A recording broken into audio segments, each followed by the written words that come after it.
The warships had been built in secret, an engineering marvel that seemed to defy all known laws of physics. For years, humanity had been laying the groundwork in silence, using cutting-edge technology that had been reserved for the most clandestine research. By the time the first of these colossal ships emerged from Earth's atmosphere, the world had barely noticed the construction efforts taking place beneath the surface. But now, the truth was undeniable. The Titan, the first of the planet-sized warships, stood in orbit above Earth. Its hull stretched across the skies like a floating city, made of gleaming metal alloys and energy shields capable of withstanding the most destructive forces known to the galaxy.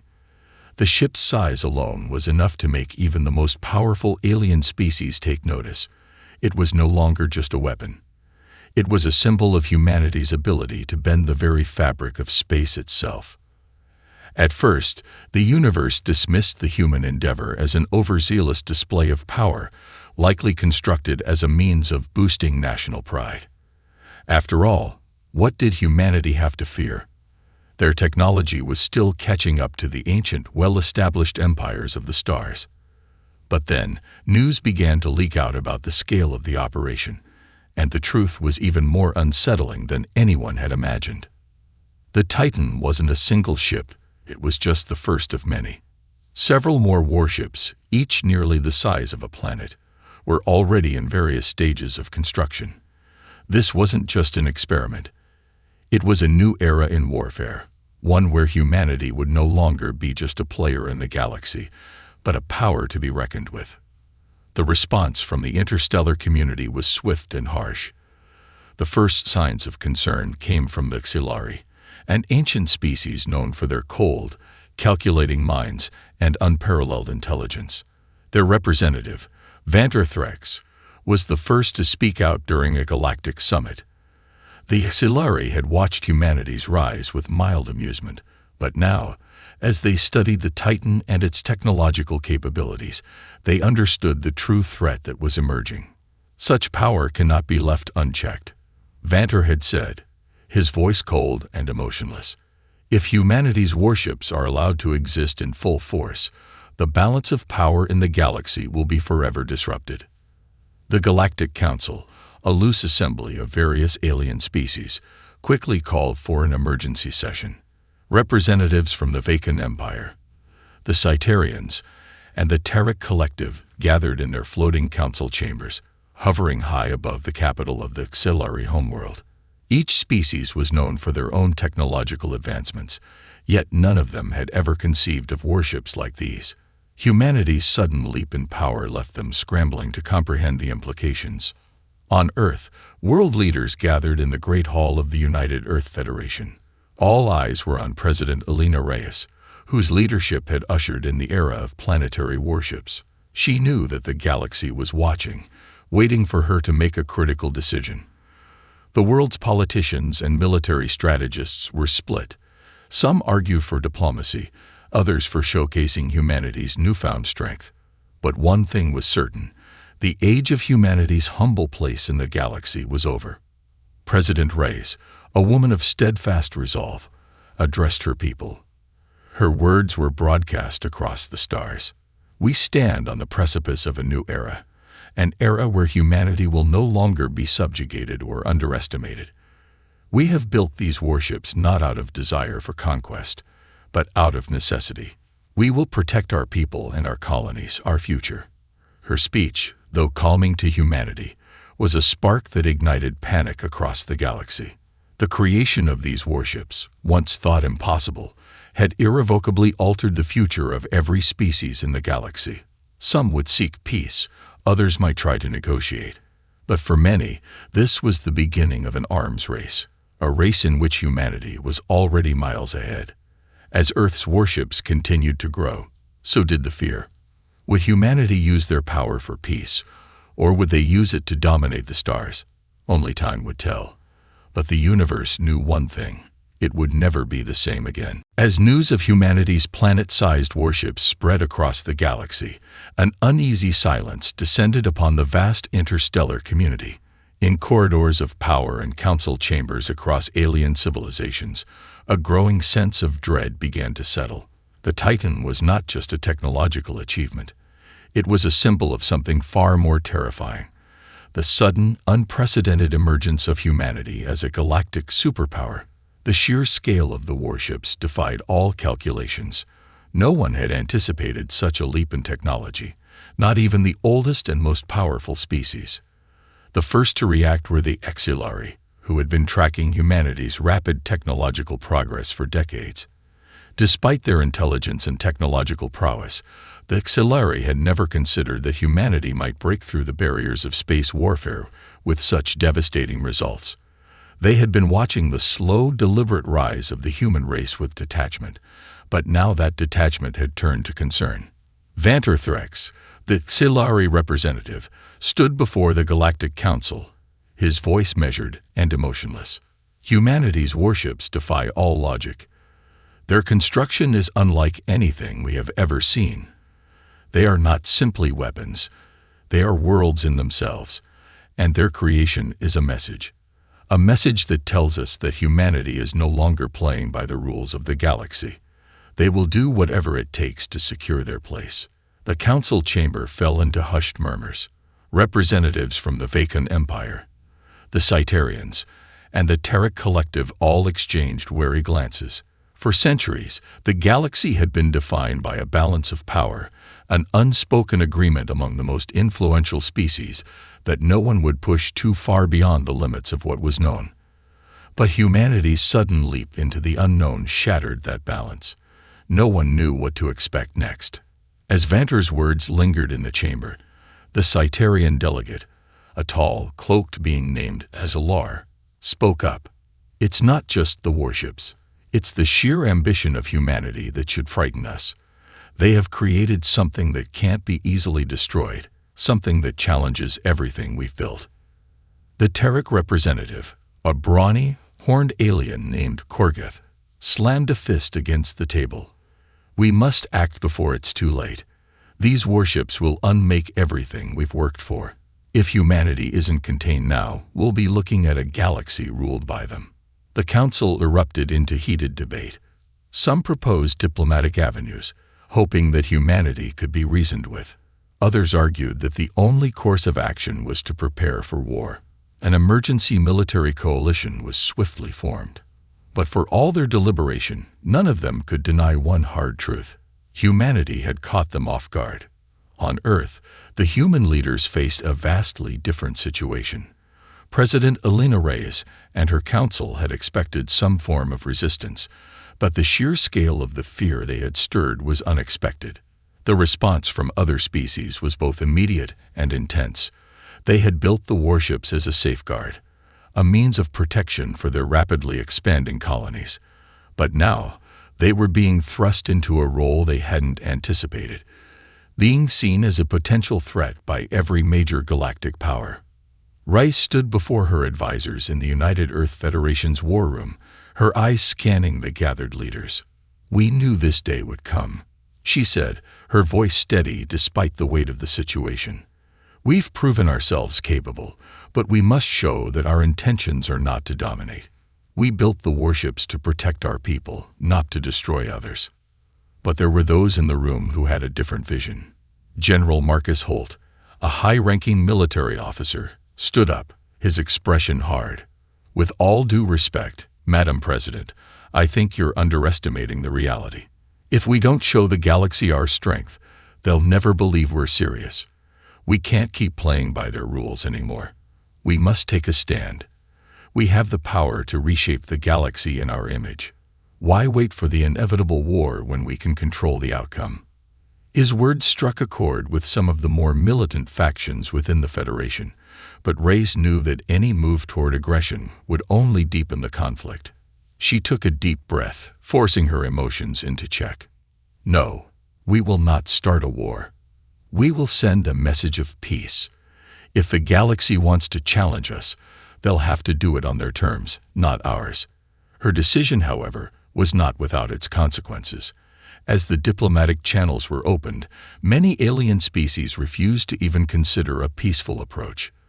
The galaxy was now on edge, waiting for the first move from humanity. Would they act in defense of their colonies, or would they be the aggressors? For the first time in history, humanity was poised to become the deciding force in the galaxy, and the consequences of that power were still to be seen. The universe was in turmoil. Humanity's sudden emergence as a galactic power had shaken the foundation of the established order. A quiet fear had begun to spread across the stars, palpable even in the most remote systems. Every civilization that had once looked down upon humanity now found itself forced to confront the new reality. Humans were no longer an insignificant species. Their planet-sized warships had become symbols of unmatched power, unpredictable, dangerous, and most of all, undeniable. The Galactic Council convened once more, this time under much more tense circumstances. Alien representatives, their faces drawn tight with concern, gathered in a massive, gravity-defying hall. The chamber was a vast space, as cold and clinical as the minds that occupied it. No longer were the debates simply about trade routes or resource allocation. This time, the stakes were higher, and the threat was real. Vanter Threx, the Xelari representative, spoke first, his voice calm but sharp. Humanity has now placed us all at risk. These warships, these creations that defy logic, are not simply weapons. They are harbingers of a new era, a dangerous one. If we do not act, we risk ceding control of the galaxy to them.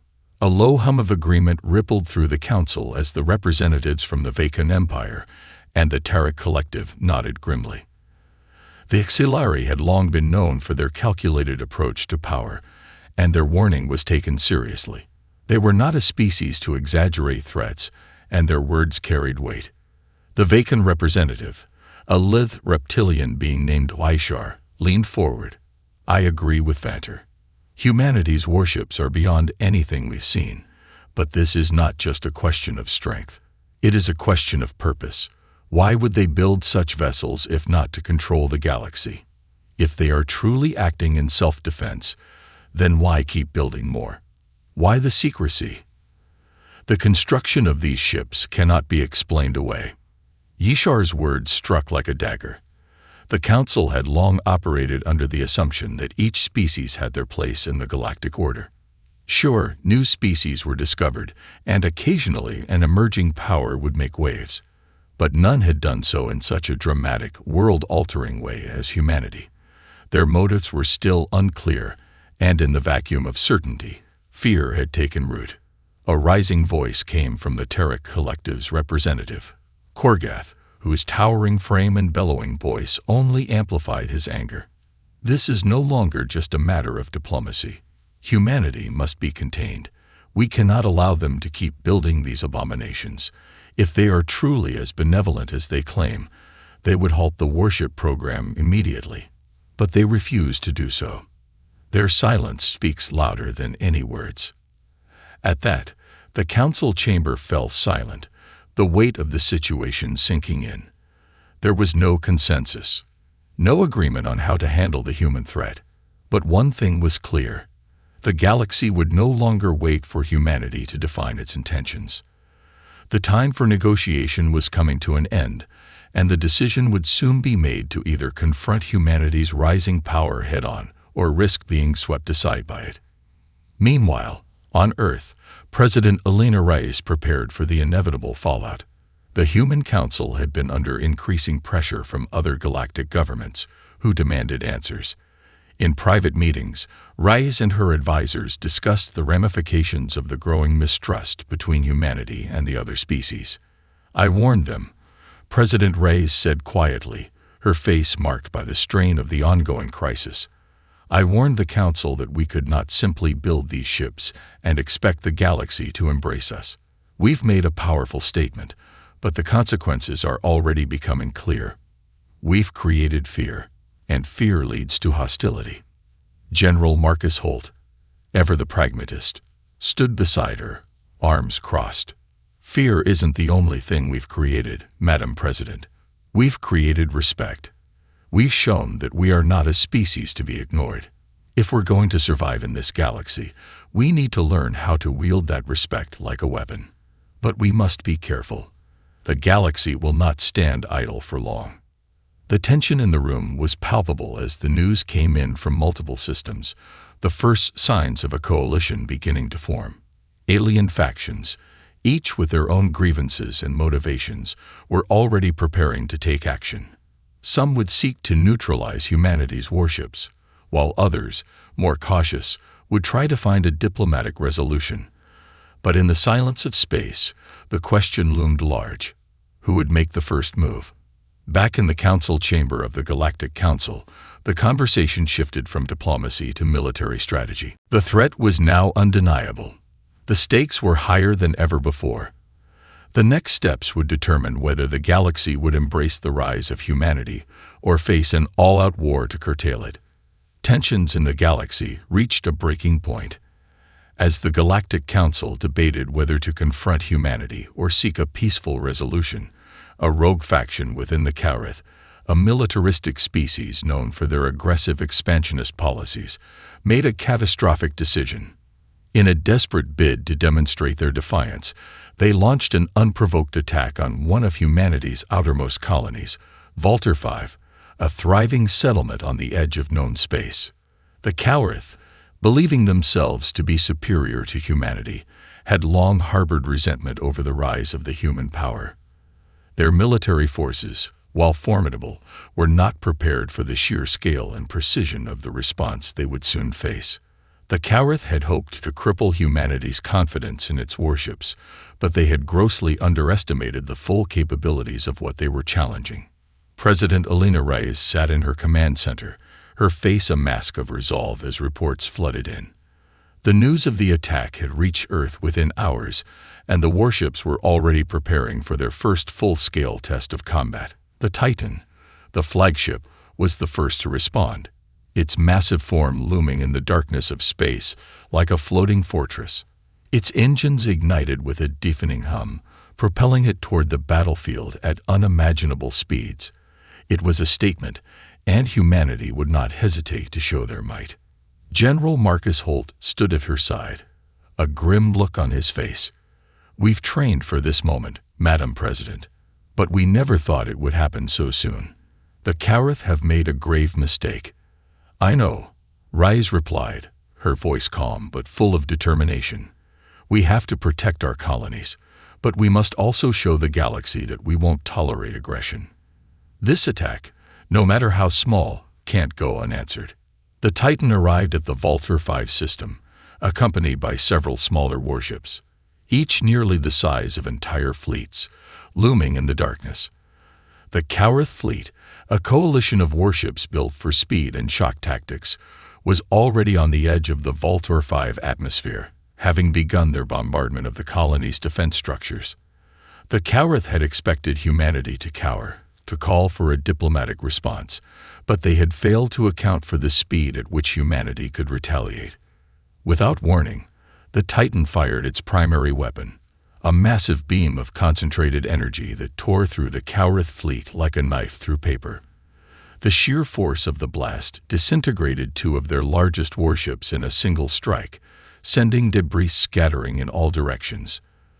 The remaining Kaurith ships, stunned by the show of force, attempted to flee, but the smaller human warships swiftly closed in, encircling them with the efficiency of a well-organized hunting pack. What followed was a clinical, almost surgical strike. Each human ship, despite their gargantuan size, moved with the precision of a scalpel, targeting key points on the Kaurith ships.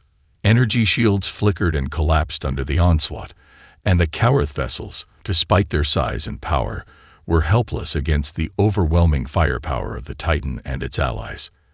The battle was over within hours. The remaining Kaurith forces, now broken and in retreat, scattered into the depths of space. The human warships did not chase them, nor did they destroy the retreating fleet. Humanity had made its point. Aggression would not be tolerated, but neither would it be pursued without reason. Back on Earth, President Reyes addressed the galaxy. "The Kaurith have tested us, and we have responded. Let this be a warning. We will defend our people, our colonies, and our future. We seek peace, but we will not hesitate to act when necessary." The message was clear, and it sent ripples through the galaxy. Some saw it as a justified act of self-defense, while others, like the Xilari and the Vacan, grew even more apprehensive. The power of humanity's warships was undeniable, but with this victory came an even larger question. Could the galaxy ever coexist with a species so potent, so unpredictable? What would the next move be? As the news of the battle spread, fear mixed with awe throughout the galaxy. Humanity had proven that it was not to be trifled with.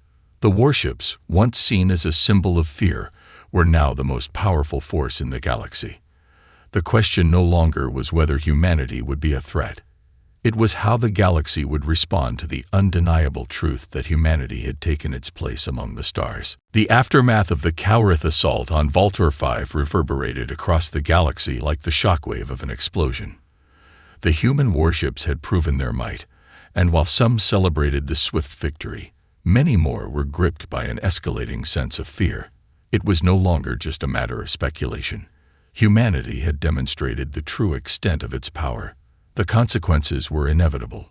Alliances were being formed, distrust spreading, and the fragile peace that had held the galaxy together for centuries began to crumble. On Earth, President Alina Reyes watched as the diplomatic channels were flooded with requests from both allies and enemies. Some sought to congratulate humanity on its victory, while others demanded answers, questioning the purpose behind their sudden emergence as a military powerhouse. The balance of power had shifted, and Rice knew that the next steps would determine whether humanity would be viewed as a protector or a conqueror. The Titan, having completed its mission, returned to Earth's orbit, casting an imposing shadow over the planet. Despite the victory, the human leadership was anything but celebratory. Inside the secure chambers of the United Earth Federation, the War Council was in full session, with advisors from all sectors presenting reports and intelligence from across the galaxy. General Marcus Holt was the first to speak. The Cowrith were only the beginning. Other species are already moving, shifting their fleets into position. The Xilari, the Vacan, even the Tariq Collective are mobilizing. We've sent a message, but it's a dangerous one. President Reyes nodded gravely, her gaze focused on the holographic display of galactic movement in the center of the room. We've made our position clear, but now we must ask ourselves what comes next. This was a defensive action, but it will be perceived as an act of aggression by many. A quiet murmur passed through the room as the weight of her words sank in. While humanity had been acting in defense of its colonies, the sheer scale of the response, obliterating the Cowrith fleet in a matter of hours, could not be ignored. To the rest of the galaxy, it looked like a warning, a declaration of power that few could challenge. But we cannot retreat, Holt continued. We've shown them that we are a force to be reckoned with, but we've also made it clear that we will defend our colonies at any cost. The galaxy won't forget what happened at Vultor 5. In the corridors of the Galactic Council, the news of the Cowrith defeat had already spread like wildfire. Representatives from the various species convened in their chambers, arguing amongst themselves about what this meant for the future. The Xilari, ever cautious, were the first to act, sending out emissaries to the other galactic factions to discuss the creation of a unified coalition. A response to the growing human threat. We must act before it's too late, Vanter Threx, the Xilari leader, said to his fellow counselors. Humanity will not be satisfied with this victory. They will continue to build, to expand, and if they are not stopped, they will reshape the galaxy in their image. A new alliance began to take shape, one that sought to contain the human threat. The Vacan, known for their military ingenuity, agreed to contribute ships and technology. The Cyterians, who had always favored a more peaceful approach, were hesitant, but they too saw the necessity of stopping humanity before it became too powerful. Even the Tariq Collective, who valued strength above all else, knew that humanity could not be allowed to continue its unchecked rise. But not all species were inclined toward confrontation. The Sidorians, a pacifist race of scholars, sent an urgent message to President Reyes, urging humanity to seek peace. The galaxy is vast, their message said, There is room for all to thrive, but only if we learn to live in harmony. War is a cycle that feeds on itself. We beg you, let us not walk down that path. Back on Earth, President Reyes took the message to heart, knowing that there were those within her own government who were calling for an offensive strategy. The human military had grown immensely powerful, and its leadership was itching for more victories. But Reyes understood that peace was fragile. Another confrontation, another battle like Volter 5, could very well tip the balance toward full-scale war. "I don't want war," Reyes muttered, staring out into the endless void of space. "But I can't ignore the reality of what we've created. They won't stop until they've confronted us." The pieces were set, the galaxy divided. Some species had already chosen their sides, either by aligning with humanity or preparing for conflict. Others, like the Sidorians, stood in the middle, hoping that diplomacy could still save the galaxy from what seemed like an inevitable descent into chaos. And somewhere, deep within the darkness of space, another ship was silently watching, an unknown force, waiting for the perfect moment to strike, to tip the scales further. The stage was set for the next chapter in humanity's rise. As the weeks passed, the galaxy's pulse quickened. Diplomacy had failed to ease the rising tension. In quiet backroom negotiations, the coalition against humanity took shape. The once fragmented galactic powers, those who feared the rise of humanity, found common cause, united by the single idea that if humanity was left unchecked, the balance of power would be irreparably shattered. The Vacan, once reluctant to fully engage in a galactic conflict, had begun to prepare their fleets, hoping to match the might of humanity's warships. They had refined their ship designs, focusing on speed and precision, readying their forces for what would likely be a preemptive strike. Their leaders were divided, some seeking to make contact and propose a diplomatic solution, while others advocated for a full-on assault to cripple humanity before it could grow too powerful. The Xilari, cautious but resolute, moved swiftly to strengthen their defenses and began secretive research into countermeasures. New weapons capable of disabling human warships. Vanter Threx, their most influential leader, understood the urgency of the moment. If humanity was allowed to continue unchecked, they would quickly become the dominant force in the galaxy, and the delicate power dynamics that had existed for centuries would crumble. But even as the coalition moved to form a united front, not all in the galaxy were eager to see humanity destroyed. The Sidorians, who had previously sent their peaceful plea, reached out once again to President Reyes, offering a potential path forward.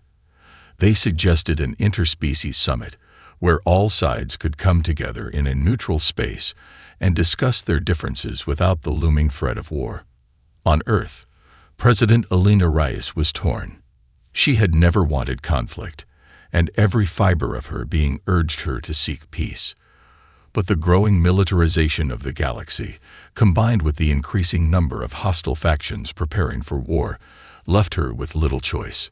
Humanity had no intention of being cowed, not after their hard-earned rise. But she was also aware of the fragile line they walked, a line between asserting their dominance and becoming the very threat they were accused of being. "General Holt," Reyes said one morning, standing at the helm of the war room, gazing at the galaxy map spread across the table. "What do you think will happen if we go to this summit with the Sidorians?"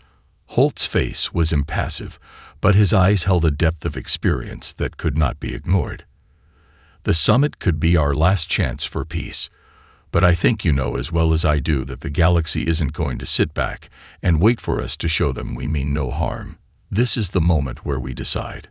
Do we continue building, continue expanding our strength, or do we try to defuse the situation before it spirals out of control?" Reyes nodded.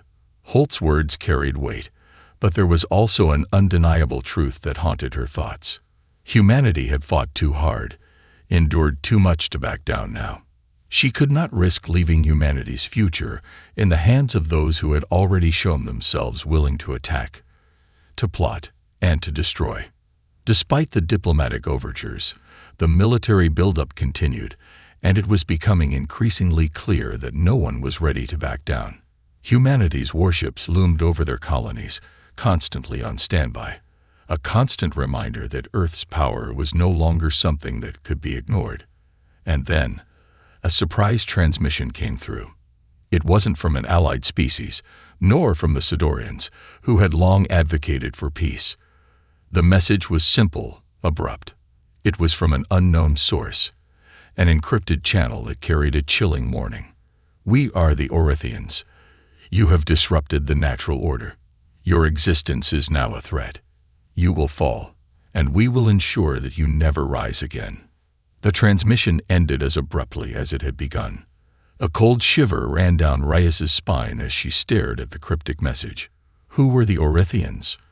And why had they chosen this moment to make their presence known? The news spread quickly across Earth, and a sense of dread permeated the air. New factions were emerging, new players who had been silent until now. The galaxy was no longer just about humanity versus its known enemies. It was a vast, sprawling web of allegiances and unseen threats, and now, humanity had unknowingly kicked the hornet's nest. The Orathian message left Earth in a state of near panic. It wasn't just the threat itself, it was the chilling finality in their words. "You will fall, and we will ensure that you never rise again." Whoever the Orathians were, they weren't making empty threats. The message was clear. Humanity was facing something far beyond its current enemies. A shadow had descended over the galaxy, and the very existence of Earth's burgeoning empire was in jeopardy. Back at the United Earth Federation, President Elena Reyes convened an emergency session with her top military and scientific advisors. The room was tense, filled with the hum of urgent conversations and the clicking of datapads. General Marcus Holt stood by her side, his normally calm demeanor now marked by a quiet urgency. "We know nothing about the Orethians," Reyes said, her voice steady despite the pressure mounting on her shoulders. "And yet they've made it clear that they know everything about us. They know we've been building warships. They know our strengths. But most importantly, they know our weaknesses. We've combed through every database we have access to," Holt replied, his tone grim. "There's no record of them in any of the known galactic archives. They could be a new faction, a hidden power, perhaps even an ancient race we've never encountered. Whatever they are, they're not just threatening us. They're warning us." Reyes nodded slowly, her mind racing. Humanity's rapid rise had already made powerful enemies. The Vacan, the Exilari, and even the Terek Collective all had their reservations about humanity's place in the galaxy. But the Orathians were something different. No one had heard of them, and their threats seemed to come from nowhere. They had no known homeworld, no allies, or at least none that had come forward. The chilling truth was that humanity might be facing an unknown enemy far older and more dangerous than anything it had yet encountered. "Have we tracked the source of the transmission?" Reyes asked, her gaze hardening. "We tried," Holt replied. "But the signal was masked, faded into deep space. It's unlike anything we've ever seen. Whoever, or whatever, these Orethians are, they've covered their tracks well. We have no way of pinpointing their location." There was a pause before Holt added, "There's more. The Coalition has accelerated its plans in response to this message. The Exilari, Vacan, and Terek Collective are preparing their fleets. They believe the Orethians are real, and they're not waiting for humanity to make the first move. They want us to deal with this threat. Our threat." Reyes ran her fingers over her chin, deep in thought. The situation was spiraling out of control. Humanity had been forced to defend itself against the established galactic powers, and now an even greater danger had appeared, one that no one had expected. Humanity was caught in a delicate position. They had earned respect with their new warships, but had they also painted a target on their backs? The galaxy wasn't simply hostile. It was becoming fractured, divided into factions that were more concerned with defending their own borders than ensuring a stable peace. "We don't know what the Orethians want," Reyes said finally, "but we need to find out. We cannot let fear dictate our actions. If they want war, we'll give them war. But we must understand what we're dealing with first. General Holt agreed. We'll need to focus on reconnaissance. We can't let the coalition think that we're a part of whatever the Orethians are planning. We can't afford to be caught in the crossfire. Our warships are ready, but we need to remain unpredictable. The Orethians might be lurking in the shadows, but so are we. Rais leaned forward. I want every available resource focused on gathering intelligence on the Orethians. We need to understand who they are, what they want, and why they're threatening us. This isn't just about defense, it's about survival. Across the galaxy, the message from the Orethians had set the entire situation into motion. As the coalition forces moved into position, the stakes were raised to a level that no one had anticipated. The unknown nature of the Orethians had thrown the galaxy into chaos, and every species was scrambling to secure their position. Old alliances were tested, new alliances formed, and the very fabric of galactic order seemed to unravel. In the darkness of deep space, the Orethians waited. They had made their presence known, but they had yet to reveal their true intentions. One thing was clear: they were a power to be reckoned with, and they were watching humanity's every move. Meanwhile, the Titan and other human warships silently patrolled the outskirts of known space. Their mission had changed. They were no longer just defenders of humanity's colonies. They were the first line of defense against a threat that no one could predict. Humanity had built its warships to defend itself, but now they were the galaxy's last hope against the shadows creeping from the void. The galaxy stood on the precipice of war. The alliance against humanity had solidified, with the Vacan, Silari, and Tarek Collective all preparing their fleets. On Earth, President Elena Reyes knew the time for diplomacy was over. The Orethians had cast their shadow across the stars, and now humanity had to make its stand. The unknown enemy's presence had forced the galaxy's major powers to choose sides, and the stakes were no longer about defending colonies or securing resources. It was about survival. Humanity had proven it could defend itself, but this was different. The Orethians were no ordinary foe. Whoever they were, they had chosen to stay in the shadows, never fully revealing themselves, watching, waiting. And as the coalition's fleets moved into position, humanity faced the harsh reality that it was alone. Allies had been promised, but the galaxy was divided. No one could predict what the Orethians truly wanted, and no one knew how far they would go to achieve their mysterious goals. In a secure chamber deep beneath the United Earth Federation's headquarters, President Reyes stood before a wall of holographic projections, her face set with determination. The War Council was in session, and the situation had reached its boiling point. "General Holt," she said, turning toward the military leader, "what do we know about the Orethians? Any new intelligence?" Holt's face was grim. "We've dispatched reconnaissance ships to scan known deep space regions, but the Orethians are far more elusive than we expected. We've detected a few anomalies, sudden energy surges, electromagnetic fields bending in ways that defy current scientific understanding, but there's no direct contact. It's as if they're deliberately avoiding detection." "Are they planning an attack?" Rise asked, her voice steady, though her mind raced with possibilities. "It's hard to say," Holt replied. "But if their message was anything to go by, they'd been watching us for some time. They know about our warships, our capabilities.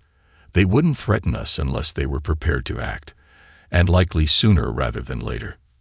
Wright stood silently for a moment, her mind calculating their next move. "We need to be ready for anything.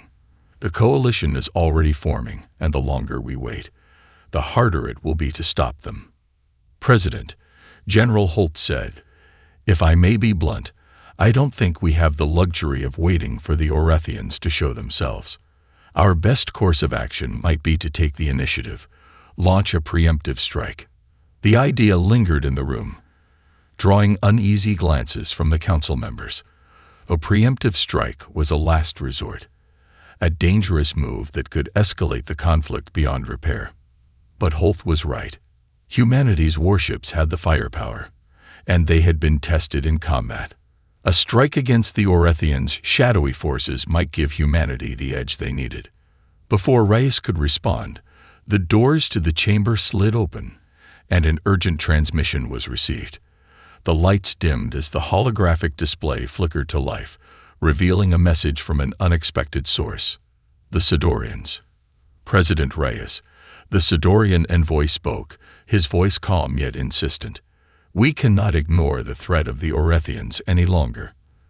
The galaxy is on the brink of destruction. We must unite, set aside our differences, and face this unknown enemy together. If we do not, we will all fall. Reyes exchanged a glance with Holt. The Sidorians, once the champions of peace, were now calling for action. The message was simple: unity or annihilation. The Sidorians are right, Holt said quietly. The Orethians have played us all, waiting for us to turn on one another. Now is the time to stand together. Reyes nodded, her decision made.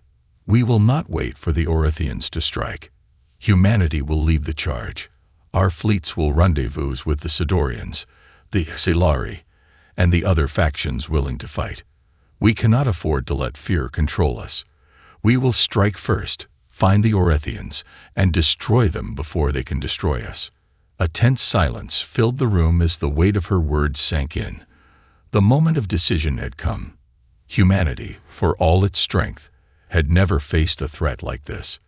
But in this moment, unity would be their greatest weapon. The next few days were a blur. The human fleets, led by the Titan, prepared for their first combined assault with the Sidorians and other galactic forces willing to join the fight.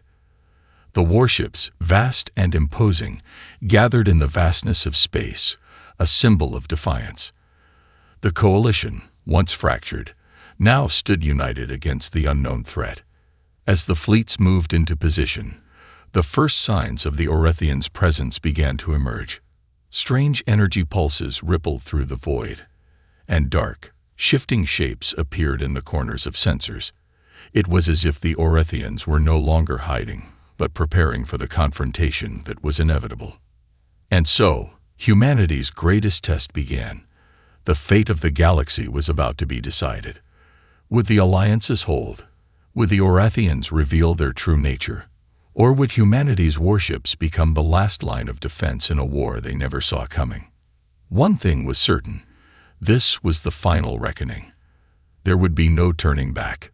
The question no longer was whether humanity would survive, but whether it could unite the fractured galaxy before the darkness consumed them all.